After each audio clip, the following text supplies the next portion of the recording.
ओम शांति। 7-3-23 की वाणी है।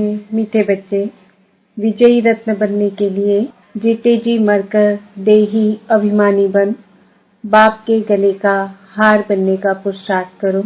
प्रश्न, स्वदर्शन चक्र का राज स्पष्ट होते हुए भी बच्चों में धारणा नंबरवार होती है। उत्तर, क्योंकि ड्रामा बहुत कायदे अनुसार बना हुआ है। ब्राह्मण ही 84 जन्मों को समझकर याद कर सकते हैं, लेकिन माया ब्राह्मणों को ही याद में विघ्न डालती है, घड़ी घड़ी योग तोड़ देती है। अगर एक समान धारणा हो जाए, सब सहज पास हो जाए, तो लाखों की माला बन जाए। इसलिए राजधानी स्थापन होने के कारण नंबर पार धारणा होती है। गीत मरना तेरी गली में। ओम शांति। बच्चों ने गीत सुना। यह है मरजीवा पने का जन्म। मनुष्य जब शरीर छोड़ते हैं तो दुनिया मिट जाती है, आत्मा अलग हो जाती है, तो न मामा न चाचा कुछ भी नहीं रहते। कहा जाता है यह मर गया, अर्थात आत्मा जाकर परमात्मा से मिली। वास्तव में कोई चाहते नहीं है, परंतु मनुष्य समझते हैं आत्मा वापस गई या ज्योति ज्योत में समाई। अब बाप बैठ समझाते हैं। यह तो बच्चे जानते हैं, आत्मा को पुनर्जन्म लेना ही होता है। पुनर्जन्म को ही जन्म मरण कहा जाता है। पिछाड़ी में जो आत्माएं आती है, हो सकता है एक जन्म लेना पड़े, बस वह छोड़ फिर वापस चली जाएगी। पुनर्जन्म लेने का भी बड़ा भारी हिसाब किताब है। करोड़ों मनुष्य है, एक एक का विस्तार तो नहीं बता सकेंगे। अब तुम बच्चे कहते हो, हे बाबा, हमारी देह के जो भी संबंध है वे सब त्याग, अब हम तुम्हारे गले का हार बनने आए हैं, अर्थात जीते जी आपका होने आए हैं। पुरुषार्थ तो शरीर के साथ करना पड़ेगा, अकेली आत्मा तो पुरुषार्थ कर ना सके। बाप बैठ समझाते हैं, जब रुद्र यज्ञ रचते हैं तो वहां शिव का चित्र बड़ा मिट्टी का बनाते हैं और अनेक शालिग्राम के चित्र मिट्टी के बनाते हैं। अब वह कौन से शालिग्राम हैं जो बनाकर फिर उनकी पूजा करते हैं? शिव को तो समझेंगे कि यह परमपिता परमात्मा है, शिव को मुख्य रखते हैं। आत्माएं तो ढेर है, तो वो भी शालिग्राम बहुत बनाते हैं। 10,000 अथवा 1,00,000 भी शालिग्राम बनाते हैं। रोज बनाया और तोड़ा, फिर बनाया, बड़ी मेहनत लगती है। अब वह न पुजारी न यज्ञ रचवाने वाले ही जानते हैं कि यह कौन है। क्या इतनी सब आत्माएं पूजनी लायक है? नहीं। अच्छा, समझो भारतवासियों के 33 करोड़ शालिग्राम बनाए, वह भी हो नहीं सकता, क्योंकि सभी तो बाप को मदद देते नहीं। यह बड़ी गुह्य बातें हैं समझने की। 4-5 लाख रुपया खर्च करते हैं रुद्र यज्ञ रचने में।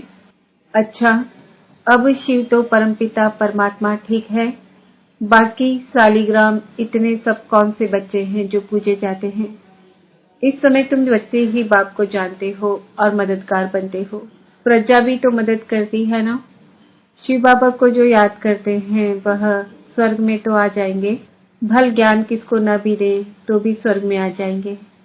वह तो कितने ढेर होंगे, परंतु मुख्य 108 है। मम्मा भी देखो कितनी जबरदस्त रत्न है, कितनी पूजी जाती है। अब तुम बच्चों को देही अभिमानी जरूर बनना है। जन्म जन्मांतर तुम देह अभिमानी रहे हो। कोई भी मनुष्य ऐसे नहीं कहेगा कि मैं आत्मा परम पिता परमात्मा की संतान हूँ। संतान है तो उनकी पूरी बायोग्राफी मालूम होनी चाहिए। पारलौकिक बाप की बायोग्राफी बड़ी जबरदस्त है। तो बच्चे कहते हैं, अब जीते जी मरकर बाबा हम आपके गले का हार जरूर बनेंगे। आत्माओं की भी बड़ी बड़ी माला है, वैसे ही फिर मनुष्य सृष्टि की बड़े से बड़ी माला है। प्रजापिता ब्रह्मा है मुख्य, इनको आदम आदि देव महावीर भी कहते हैं। अब ये बड़ी गुह्य बातें हैं। तुम समझते हो हम सब आत्माएं एक निराकार बाप की संतान हैं, और ये मनुष्य सृष्टि का सारा सीजरा है, जिसको जीनोलॉजिकल ट्री कहा जाता है। जैसे सरनेम होता है ना, अग्रवाल, फिर उनके बच्चे पोते अग्रवाल ही होंगे। सिजरा बनाते हैं ना, एक से फिर बढ़ते बढ़ते बड़ा झाड़ हो जाता है। जो भी आत्माएं हैं वह शिव बाबा के गले का हार है। वह तो अविनाशी है। प्रजापिता ब्रह्मा भी तो है ना। नई दुनिया कैसे रची जाती है? क्या प्रलय हो जाती है? नहीं, दुनिया तो कायम है। सिर्फ जब पुरानी होती है तो बाप आकर उनको नया बनाते हैं। अभी तुम समझते हो हम नए थे। हमारी आत्मा पवित्र नहीं थी, प्योर सोना थी। उनसे फिर हम आत्माओं को शरीर भी सोना मिला। उसको काया कल्पतरु कहते हैं। यहाँ तो मनुष्यों की एवरेज आयु 40-45 वर्ष रहती है। कोई कोई की करके 100 वर्ष होती है। वहाँ तो तुम्हारी आयु एवरेज 125 वर्ष से कम होती नहीं। तुम्हारी आयु कल्प वृक्ष समान बनाते हैं। कभी अकाले मृत्यु नहीं होगी। तुम आत्माएं शिव बाबा के बच्चे हो।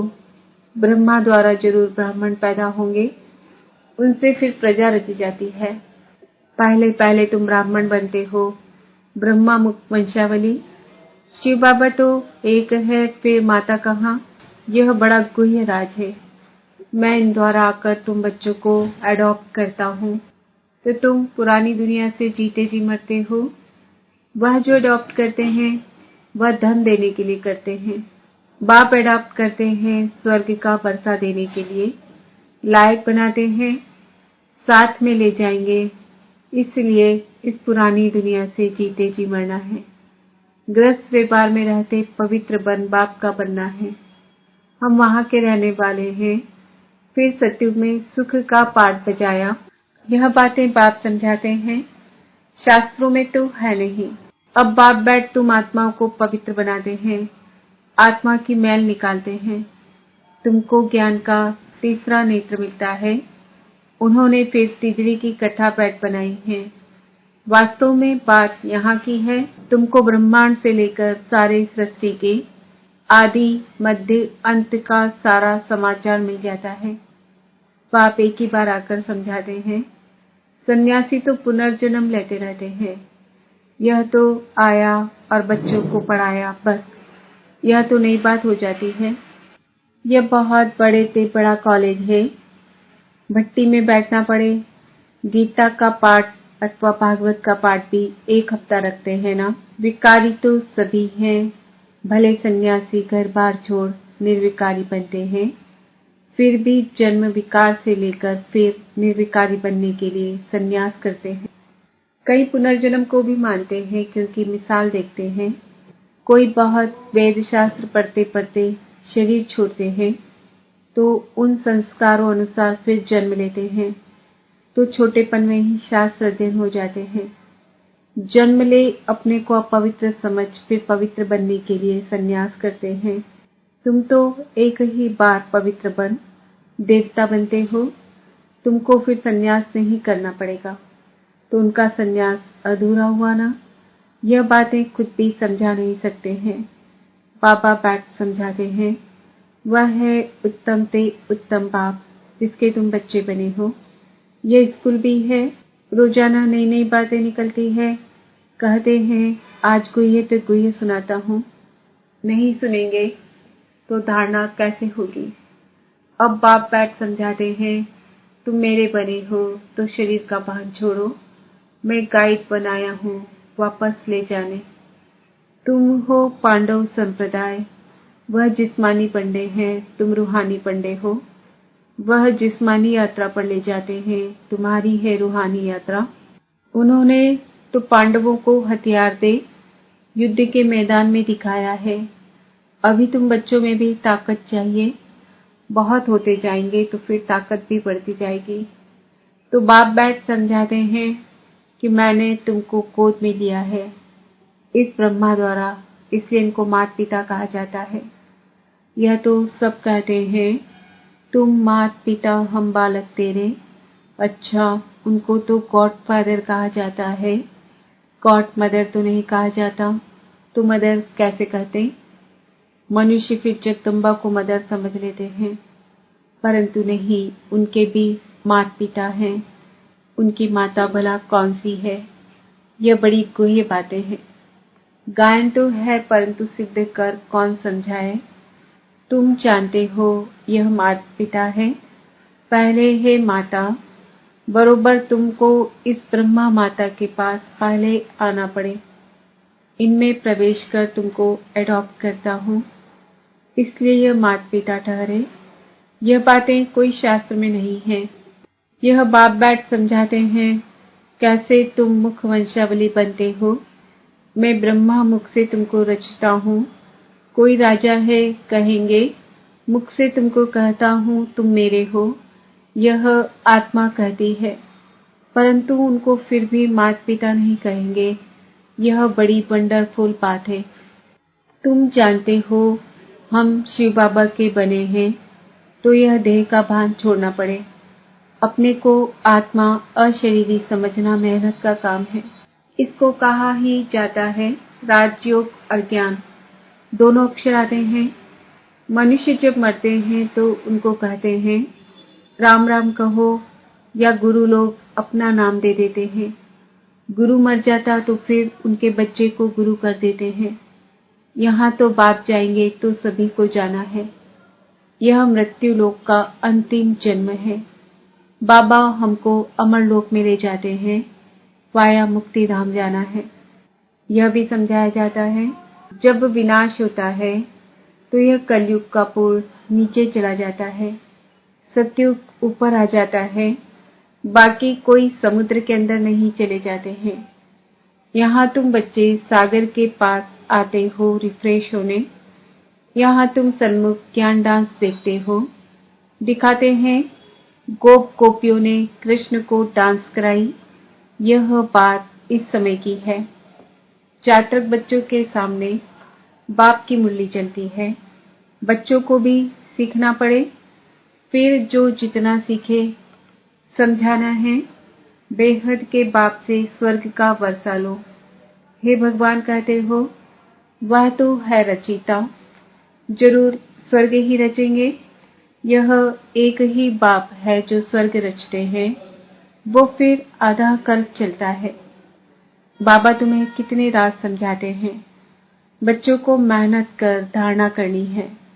स्वदर्शन चक्र का राज भी बाबा ने कितना साफ बताया है।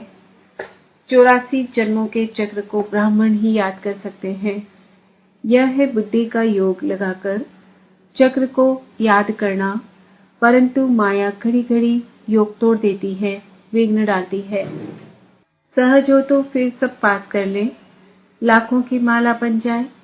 यह तो ड्रामा ही कायदे अनुसार है। मुख्य है आर्ट, उनमें फर्क नहीं पड़ सकता। त्रेता के अंत में जितने प्रिंस प्रिंसेस हैं सभी मिलकर जरूर यहाँ ही पढ़ते होंगे। प्रजा भी पढ़ती होगी। यहाँ ही किंगडम स्थापन होती है। बाप ही किंगडम स्थापन करते हैं और कोई प्रिसेप्टर किंगडम नहीं स्थापन करते। यही बड़ा वंडरफुल राज है। सतयुग में लक्ष्मी नारायण का राज कहाँ से आया? कलयुग में तो राजा ही है नहीं, अनेक धर्म है। भारतवासी कंगाल है। कलयुग की रात पूरी हो, दिन शुरू हुआ और बादशाही चली। यह क्या हुआ? अल्लाह बल दिल का खेल दिखाते हैं ना, तो कारून के खजाने निकल जाते हैं, तो कारून के खजाने निकल आते हैं। तुम सेकंड में दिव्य दृष्टि से वैकुंठ दिखाते हो। अच्छा, माता पिता बाप दादा बच्चे सारी फैमिली इकट्ठी बैठी है। मीठे मीठे सिकिल दे बच्चों प्रति माता पिता बाप दादा का याद प्यार और गुड मॉर्निंग। रूहानी बाप की रूहानी बच्चों को नमस्ते। हम रूहानी बच्चों की रूहानी बाप दादा को याद प्यार गुड मॉर्निंग नमस्ते ओम शांति। धारणा के लिए मुख्य सार, बाप समान सभी को रिफ्रेश करने की सेवा करनी है। चात्रक बन ज्ञान डांस करनी और करानी है। इस शरीर का भान छोड़ पुरानी दुनिया से जीते जी मरना है। अशरीरी रहने का प्रयास करना है। स्वयं को स्वर्ग के वर्षे का लायक भी बनाना है। वरदान, होली के अर्थ स्वरूप में स्थित हो। सच्ची होली मनाने वाले हाईएस्ट होलीएस्ट भव। होली अर्थात जो कुछ हुआ वह हो गया, होलिया। जो सीन हुई होली अर्थात बीत गई। बीती को बीती करने के लिए सदा ड्रामा की ढाल को यूज करो। होली का रंग पक्का तभी लगता है जब हर वक्त याद रहता कि होली जो बीता हो गया। वह कभी ड्रामा की कोई भी सीन देखते क्यों, क्या, कैसे, इन प्रश्नों में उलझते नहीं, सदा ज्ञान मंथन कर अपनी होलीएस्ट और हाईएस्ट स्टेज बना लेते हैं। स्लोगन: सबसे बड़े धनवान वह है जिनके पास पवित्रता का सर्वश्रेष्ठ खजाना है। आज का सम्मान है, मैं आत्मा हाईएस्ट होलीएस्ट हूँ।